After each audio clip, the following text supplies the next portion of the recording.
மனித வாழ்வில் 60வது கல்யாணம் மற்றும் 80வது சதாபிஷேகம் மிகவும் முக்கியமான ஒன்று. நீண்ட ஆயுள் விருத்திக்காக திருக்கடையூர் போன்ற கோவில்களில் சிறப்பு பூஜைகள் மற்றும் சிறப்பு ஹோமங்கள் செய்யப்பட்டு வருகின்றது.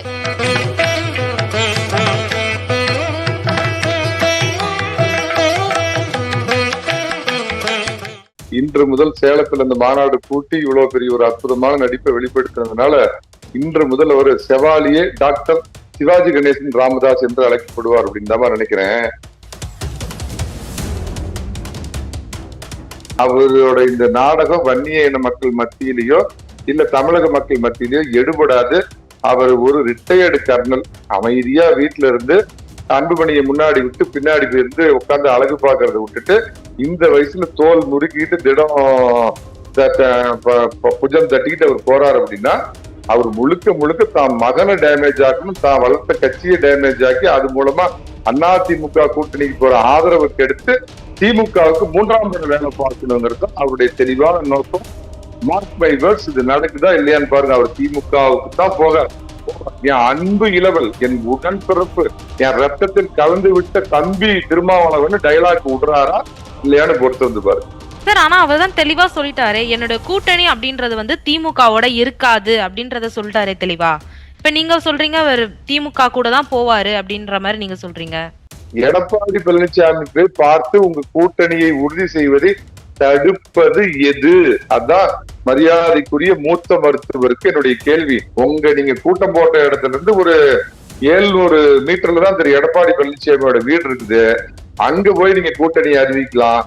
இல்ல தொலைபேசி வாயிலா கூப்பிட்டீங்கன்னா அடுத்த நிமிஷம் லைனுக்கு வரப்போறாரு திரு பழனிசாமி.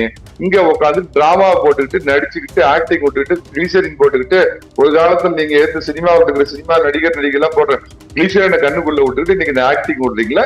இது எதுக்குங்கிறது என்னுடைய கேள்வி. நான் தான் சொல்றேன், மார்க் மை வேர்ட்ஸ். அவர் சேலத்துல இன்னைக்கு ஒரு மிகச்சிறந்த நடிப்பை வெளிப்படுத்தியிருக்கிறார். அறிவாலயத்தின் 6வது விரல், கொங்கு சதை, அறிவாலயத்தின் ஒரு ஃபிடில் மேன். அவரு திமுகவுடைய சபரீசன், மரியாதைக்குரிய முதலமைச்சருடைய மருமகனுடைய கைப்பாவையா மாறி அவர் கொடுத்த கையூட்டுக்கெல்லாம் இவர் வந்து மயங்கி போய் அதனால பாத்தீங்கன்னா குடும்பத்துல இருக்கிற இன்னொரு வெளிய சமீபத்துல தெரியப்பட்ட உறவோட கைப்பாவையா மாறி போய் தன்னுடைய பெற்ற மகனுக்கு எதிராகவே இந்த போதாத காலத்துல தள்ளாத காலத்துல அவர் இந்த மாதிரி எல்லாம் பண்ணிட்டு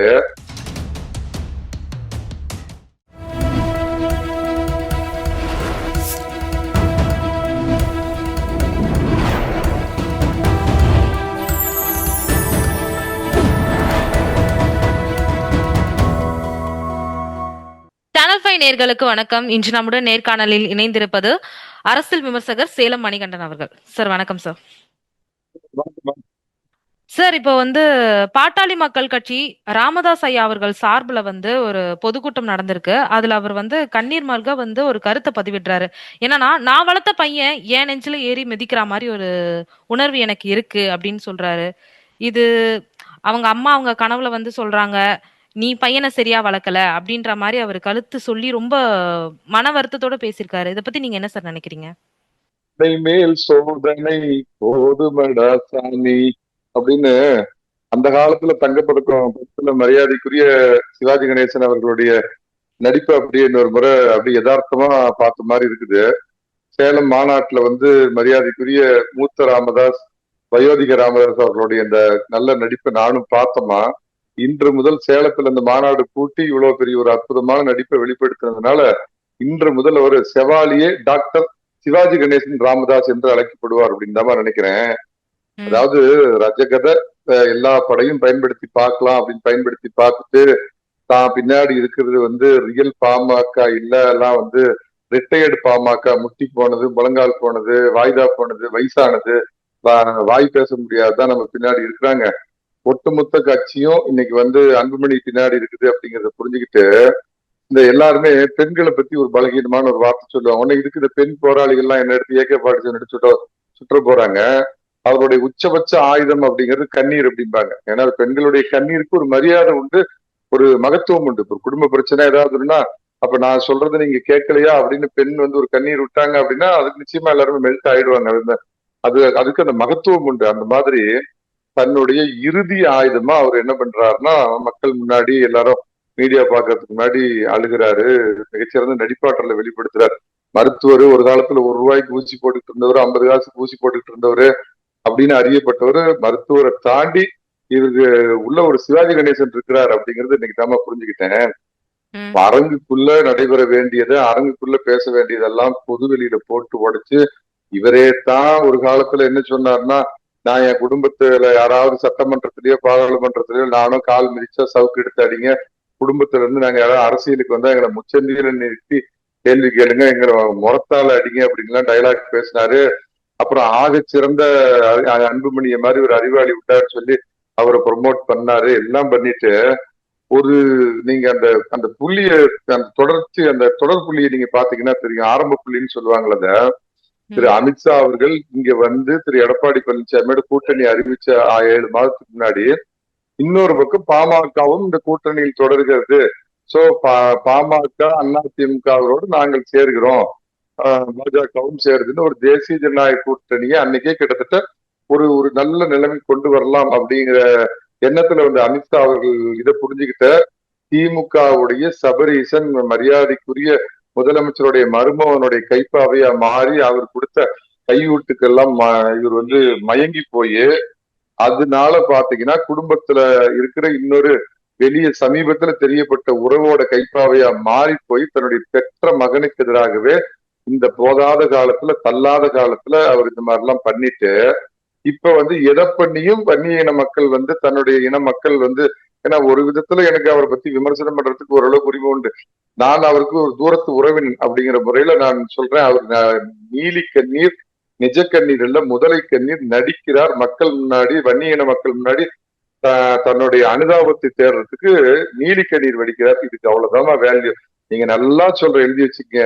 நான் இறங்கி வந்துலாம் கேட்டேன், கண்ணு தண்ணி விட்டு பார்த்தேன், கதறி பார்த்தேன், என் பையன் இப்படி நெஞ்சில குத்திட்டான், ஆகவே வேற வழியே இல்லை இந்த கட்சியை காப்பாற்றணுங்கிறதுக்காக நான் திமுகவுக்கு கூட்டணிக்கு போறேன்னு நாளைக்கு இவர் என்ன பண்ண போறாருன்னு ஏற்கனவே முடிவு பண்ண நாடகத்துல ஒரு நாடகம் விடும் நேரம் தான் உச்ச காட்சி நடக்குதம்மா அப்படின்னு இயேசுதாஸ் ஒரு படத்துல பாட்டு பாடுவார். அந்த மாதிரி அந்த உச்ச காட்சி அவர் நடத்திட்டு இருக்கிறாரு. அன்பார்ச்சுனேட்டா அவர் வளர்த்த கட்சியில இருக்கிறவங்களே அவர் நம்புறதுக்கு தயாரா இல்ல. அவருடைய உண்மையான முகத்தை புரிஞ்சுக்கிட்டாங்க.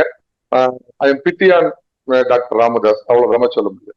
சார், இப்ப அவரோட கருத்தை வந்து தெளிவா பதிவிட்டு இருக்காரு. என்னன்னா, என் கூட்டணி வந்து திமுகவோட இருக்காது அப்படின்றத வந்து அவர் தெளிவா சொல்லியிருக்காரு. ஒருவேளை அவரோட கூட்டணி அதிமுகவோட இருக்குமா? இல்லாம அவருடைய டேக்டிக்ஸ். அவர் அதிமுக நான் கேக்குறேமா, 2024 தேர்தலே அவர் என்ன சொன்னாரு, நான் அதிமுகவோடு தான் கூட்டணி வைக்க விரும்பினேன். ஆனா திடீர்னு பார்த்தா பாஜகவோட வந்து அன்புமணி பேசி ஒரு கூட்டணியை முடிச்சிட்டாரு, அதனால தோல்வியினர். ஒரு வாதத்துக்காக வச்சுக்கலாமா, ஒரு வாதத்துக்கு வச்சுக்கலாம். அப்படியா இருந்தா இன்னைக்கு அதே அதிமுக கூட்டணி நான் தொடர்கிறேன், எனக்கு அன்புமணி வந்தா என்ன, வரலன்னா எனக்கு என்ன பிரச்சனை, நான் வந்து திரு எடப்பாடி பழனிசாமி தலைமையினால தேசிய ஜனநாயக கூட்டணி இணைத்துக் கொள்கிறேன் அறிவிக்கலாம். அவரு நான் இணைய விரும்புகிறேன், ஆனால் வந்து என் மகன் வந்து நான் வளர்த்த கடா என் மாடல பாயுது அப்படிங்கிறதுலாம் இது அனுதாபத்தை தேட, இது வந்து கண்ணீர் துளிகளை காமிச்சு அவர் சார்ந்த சமுதாய மக்களை ஏமாத்துறதுக்கு அவர் போடுற போலி நாடகம். நாளைக்கு வந்து திமுகவுடைய ஒரு 6வது விரலா, திமுகவோட தொங்கு சபையா இவர் மாறி போயிட்டார் அப்படிங்கிறது யாரும் விமர்சனம் பண்ணக்கூடாதுங்கிறதுக்கு அவரால் முன்பே தயாரிக்கப்பட்ட ஒரு கபட நாடகத்தில் கண்ணீர் விட்டு கதறுகிறார் தான் நினைக்கிறேன். இப்ப உங்களை எது தடுக்குது? நீங்க 24லயே அதிமுகவோட கூட்டணி போக தானே விரும்புனீங்க. அந்த அதிமுக கூட்டணியில் நான் இணையறேன் நீங்க அறிவிச்சுட்டு போலாமே. இப்ப சேலத்தில் தான் இருக்கிறீங்க. நான் நேரா சாயந்தரம் பிளைட் பிடிச்சு நாளைக்கு காலையில் பிளைட் பிடிச்சு போய் நேரம் எடப்பாடி பழனிசாமி பார்த்து கூட்டணி நான் உறுதி பண்றேன் அப்படின்னு நீங்க அறிவிக்கிறது எது தடுக்கல? எல்லாமே நடிப்புமா. அவருடைய திட்டம் வந்து தன்னுடைய சொந்த, அதாவது அவருக்கு தான் அவர் கதை எல்லாத்துக்குமே தெரியும். அந்த 2வது அம்மாவோட பேச்சை கேட்டுக்கிட்டு திமுக அவரை இயக்குது. இந்த கட்சி தேசிய ஜனநாயக கூட்டணியோட இவர் அன்புமணி ராமதாஸ் சேர்ந்தாலும் அந்த கூட்டணியை தோற்கடிக்கணும் அப்படிங்கிறதுக்கு அவர் பண்ற கபட நாடகத்தின் கபட ஏமாற்று வேலை. இதை வன்னிய மக்கள் ஒருபோதும் நம்ப மாட்டாங்க. இதனால ராமதாஸுக்கு எந்த அனுதாபமும் ஏற்படாது. அன்புமணி எப்படி இவ்வளவு நாள் வச்சுக்கிட்டு சகிச்சுக்கிட்டாரு அப்படின்னு அன்புமணி மேலதான் பச்சாதாபமும் பரிதாபமும் ஏற்படுமா. இப்ப பாத்தீங்கன்னா மொத்த குற்றச்சாட்டும் அப்படின்னு பார்க்கும்போது அன்புமணி அவர்கள் மீதுதான் இருக்கு. ஏன்னா என் பேச்ச கேட்டு ஒழுங்கா இருந்திருந்தா இந்த நேரத்துக்கு அவர் வந்து அரசியல்ல வந்து ஒரு மூத்த தலைவர்கள்ல ஒருத்தரா இருந்திருப்பாரு அப்படின்ற ஒரு குற்றச்சாட்டை வச்சிருக்காரு. ஆனா இவரு இருக்கிறப்ப எத்தனை முறை இவர் தவறான முடிவு எடுத்து பாமக தோத்து போலியாமா? ராமதாஸ் இவரே நிறுவனரா இருந்து தலைவரா இருந்து முடிவு எடுத்தப்ப அரசியல்ல எடுக்கிற முடிவுகள் சில நேரத்துல பாத்தீங்கன்னா உங்களுக்கு பெரும் வெற்றிகளை தரும். எல்லாருமே சாணக்கியர் மாதிரி கணிச்சுதான் போவாங்க. அதுவும் ராமதாஸ், தேமுதிக இந்த மாதிரி கட்சிகள்லாம் வந்து கடைசி நேரம் அவங்களுக்கு இந்த கொள்கை இந்த கோட்பாடு இவங்க பக்கம் தான் போகணுங்கிறதுலாம் எதுவும் இல்லை. அவங்களுக்கு சில விஷயங்கள்லாம் இருக்கும், அதெல்லாம் பேசுவாங்க, பேசி யாரோட போகலான்னு முடிவு பண்ணுவாங்க. இவருக்கு என்னன்னா நமக்கு இப்ப வயசாகி போச்சுன்னு காரோல தன் பையன் அதாவது வீட்டுல எல்லா வீட்லயும் சாதாரணமா நடக்கும். வயசாகி போனவங்க தங்களுடைய முதுமையை ஏத்துக்க மாட்டாங்க. இன்னமும் இந்த வீட்டுக்கு நான் தான் ராஜா அப்படிங்கிற மாதிரி பண்றாரு. அது அப்படி அந்த ரோல் பண்றதுக்காக உங்களுக்கு அனுகூலமும் கிடைக்குது, உங்களுக்கு ஊதியமும் கிடைக்குது, திமுக அதை கொடுக்குது. அதனால தான் வளர்த்த கட்சிக்கும் வேட்டு வைக்கிறாரு, தன்னுடைய குடும்பத்துக்கும் தீ வைக்கிறாரு. பொதுவெளியில வந்து அவர் பாவம் முதியவர், இந்த இன்னைக்கு இருக்கிற தமிழக தலைவர்கள் ஒரு மதிக்கத்தக்கவர். நான் அதை பத்தி எல்லாம் மாற்று கருத்து இல்லைம்மா. அவரோட வயது என்ன, நான் அறிஞ்ச வரைக்கும் அவரு சாதாரணமா பாத்தீங்கன்னா ஒரு மீட்டிங்ல ஒரு 10 நிமிடம் தொடர்ச்சி அவரால் பேச முடியல, அத்தனை உடல் உபாதைகள் இருக்குது, அவரை வாட்டி வதைக்குது. இந்த நேரத்துல நீங்க வந்து ஒரு கட்சி ஆக்டிவா நடத்த முடியுமா? அவருடைய நோக்கம் அதாவது திமுக என்ன சொல்லுச்சோ அதுபடி செயல்படுறார், அதை மறைக்கிறதுக்காக வெளிவேஷம் கட்டுறார். அன்புமணி வந்து தேசிய ஜனநாயக கூட்டணி அதிமுக பக்கம் போய் அந்த கூட்டணி ஜெயிச்சிரும் அப்படிங்கிறதுனால அதற்கான சிகண்டித்தனமான வேலைகள் என்ன பண்ணணுமோ அப்படிங்கிறதுக்கு அதான் எல்லாமே கஜதர எல்லா இதையும் தூக்கி பார்ப்பாங்களா அந்த மாதிரி. முதல்ல ஒரு எமோஷனலா பேசி பார்த்தாரு, பாத்துக்கலான்னாரு, தேர்தல் கமிஷனுக்கு போய் பார்த்தாரு. என் பையனை பிடிச்சி எந்த தகப்பனாலும் அவன் எவ்வளவு மோசமான பையனா இருக்கட்டுமா பிடிச்சி அவனை திகார் சிறையில போடுங்கன்னு சொல்லுவாங்களா? ஆனா எனக்கு தெரிஞ்ச அன்புமணி இது வரைக்கும் அவரை பத்தி கண்ணிய குறைவான ஒரு வார்த்தைகள் கூட அவர் பேசல. திகார் சிறையில போடுங்க, இவன் மேல ஊழல் குற்றச்சாட்டு இருக்குது, இவ்வளவும் பேசிட்டு இப்ப சேலத்துல வந்து இங்க ஏன்னா சேலம்ங்கிறது வன்னியர் பெல்ட், வன்னியர் கோட்டை, அதனால இங்க அவர் நடிப்பு இது பண்றாரு. அந்த மாங்காய் பழுக்காது, மாங்காயும் அவர்கிட்ட இல்ல, பழமா அதை அன்புமணிக்கிட்டு இருக்கு. இப்ப திமுக ஆட்டி வைக்கக்கூடிய ஒரு பொம்மையா மருத்துவர் ராமதாஸ் அவர்கள் இருக்கிறாரு அப்படின்னு நீங்க சொல்றீங்களா சார்? ஆட்டு வித்தால் யார் ஒருவர் இன்னும் தெரியலமா, அவங்களுக்கு நிறைய பாட்டா வருது. திமுகங்கிற கோல் பின்னாடி இருந்து ஆடுதுமா. அத வந்து பாத்தீங்கன்னா சுசீலா அப்படின்னு அவங்களுக்கு வேண்டப்பட்ட அந்த அம்மா மூலமா அவங்க சொல்றாங்க. அதை கேட்டு மருத்துவர் இந்த தள்ளாத வயதுல இந்த வேடத்தை போட்டு சிவாஜி கணேசன் அன்னைக்கு இருந்திருந்தாருன்னா உண்மையாலுமே மகிழ்ந்திருப்பார். மாறா நாம போயிட்டா நடிப்புக்கு ஆள் இல்ல, கொஞ்சம் கமலஹாசன் இடத்துக்கு வந்துட்டாரு அப்படின்னு நினைச்சோம். அதை தாண்டி இந்த 80 வயசுலயும் நம்மளோட சிறப்பா நடிக்கிறாருன்னு சிவாஜி கணேசன் மகிழ்ந்து போற அளவுக்கு அற்புதமா நடிக்கிறாருமா.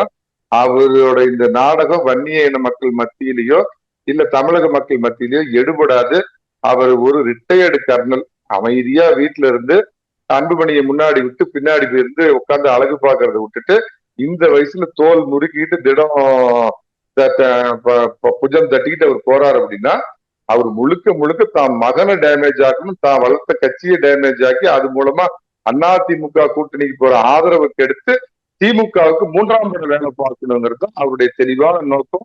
மார்க் மை வேர்ட்ஸ், இது நடக்குதா இல்லையான்னு பாருங்க. அவர் திமுகவுக்கு தான் போக என் அன்பு இளவல், என் உடன்பிறப்பு, என் ரத்தத்தில் கலந்து விட்ட தம்பி திருமாவளவன் டைலாக் விடுறாரா இல்லையான்னு பொறுத்து வந்து பாருங்க சார். ஆனா அவர் தான் தெளிவா சொல்லிட்டாரு, என்னோட கூட்டணி அப்படின்றது வந்து திமுகவோட இருக்காது அப்படின்றத சொல்லிட்டாரே தெளிவா. இப்ப நீங்க சொல்றீங்க அவர் திமுக கூட தான் போவாரு அப்படின்ற மாதிரி நீங்க சொல்றீங்க. எடப்பாடி பழனிசாமி போய் பார்த்து உங்க கூட்டணியை உறுதி செய்வதை தடுப்பது எது? அதான் மரியாதைக்குரிய மூத்த மருத்துவருக்கு என்னுடைய கேள்வி.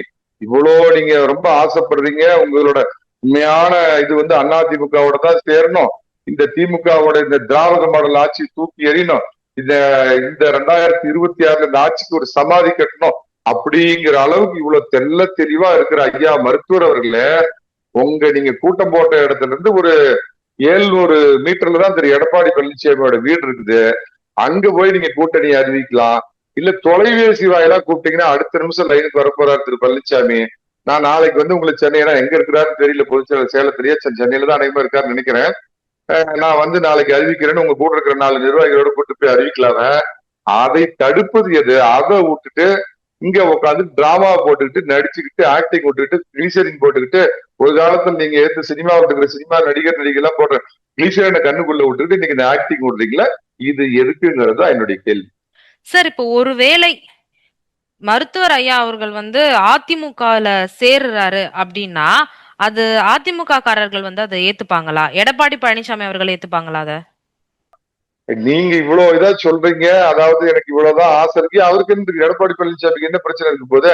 ஒருவேளை நான் அப்படி திருப்பி கேட்கிறேன், மருத்துவர் பெரிய மருத்துவரும் வராரு, சின்ன மருத்துவரும் வராருன்னா 2 பேரும் இருந்துட்டு போங்கன்னு சொல்லிட்டு போறாரு. இல்ல இல்ல இல்ல, ஐயோ நீங்க வந்தா நாங்க அவரை சேர்த்துக்க மாட்டோம், அவரை வந்தா நாங்க சேர்த்துக்க மாட்டோம், எடப்பாடி பழனிசாமியோ இல்ல திரு மரியாதைக்குரிய அமித்ஷா அவர்களோ சொல்ல போறாங்க. நான் கேக்குறேம்மா, இன்னைக்கு இடம் ஃப்ரீயா இருக்குது, நீங்க முதல்ல போய் நான் வரேன் அப்படின்ட்டீங்கன்னா கூட ஒரு வேளை 2 மணிக்கு அப்ப காம்ப்ரமைஸா போகணும் அப்படின்னு சொன்னாலும் நோக்கம் அது இல்ல. நான் திருப்பி திருப்பி சொல்றேன் என்னன்னா, இதெல்லாம் பார்த்துட்டு மத்தியில் இருக்கிற பிஜேபி தலைவர்கள் அவங்களோட ராமதாஸ் உண்மையாலுமே நம்ம கூட்டணிக்கு தான் அவர் விரும்புறாரு போல அப்படின்னு நினைச்சுக்குவாங்க. அவங்களை ஏமாத்தலாம், பாக்குற வன்னியின மக்களை ஏமாத்தலாம், தன்னுடைய சொந்தங்களை ஏமாத்தலாம் அப்படின்னு நினைச்சிட்டு அவர் போடுற டிராமா சிம்பிள்மா. இன்னைக்கு ஊரறிய உட்காந்து நீலி கண்ணீர், போலி கண்ணீர், முதலை கண்ணீர் விட்டுட்டு நீங்க ஸ்டேஜ்ல பேசுறத ஒரு போன் எடுத்து mister Palaniswami I will come tomorrow, நாளைக்கு பேசிக்கலாம், கூட்டணி ஒப்பந்தத்துல கையெழுத்து போடுறேன்னா எடப்பாடி பழனிசாமி வந்து இருகரம் கொண்டு இவரை அரவணைக்க தயாரா இருக்கிறப்ப இவரை தடுப்பது எது? ஆகவே அதை விட்டுட்டு இல்ல எனக்கு அவர் மேலதாங்க ஆசை, அந்த பொண்ணைத்தான் நான் கல்யாணம் பண்ணிக்கணும்னு ஆசை, நான் இதுதான் இது போட போக வேண்டியதானம்மா, அதை விட்டுட்டு இவர் போடுறதெல்லாம் டிராமாங்கிறத மக்கள் புரிஞ்சுக்குவாங்க. நான் தான் சொல்றேன், மார்க் மை வேர்ட்ஸ், அவர் சேலத்துல இன்னைக்கு ஒரு மிகச்சிறந்த நடிப்பை வெளிப்படுத்தியிருக்கிறார். அறிவாலயத்தின் 6வது விரல், தொங்கு சதை, அறிவாலயத்தின் ஒரு ஃபிடில் மேன் அவரு. அத வந்து நாளைக்கு பெரிய விமர்சனம் வரக்கூடாது, என் பையன்கிட்ட அழுதேன், கெஞ்சினேன், மன்றாடினேன், காலில் விழுந்தேன், கதறினேன் அப்படின்லாம் டயலாக் விட்டுட்டு அங்க போய் பிடில் வாசிக்கிறதுக்கு முன் தயாரிப்புல ஈடுபட்டு இருக்கிற மரியாதைக்குரிய ராமதாஸ் அவர். சரி சார். அரசியல் வட்டாரங்கள பத்தி எங்கள்ட்ட தெளிவான தகவல்கள பகிர்ந்துகிட்டதுக்கு ரொம்ப நன்றி சார்.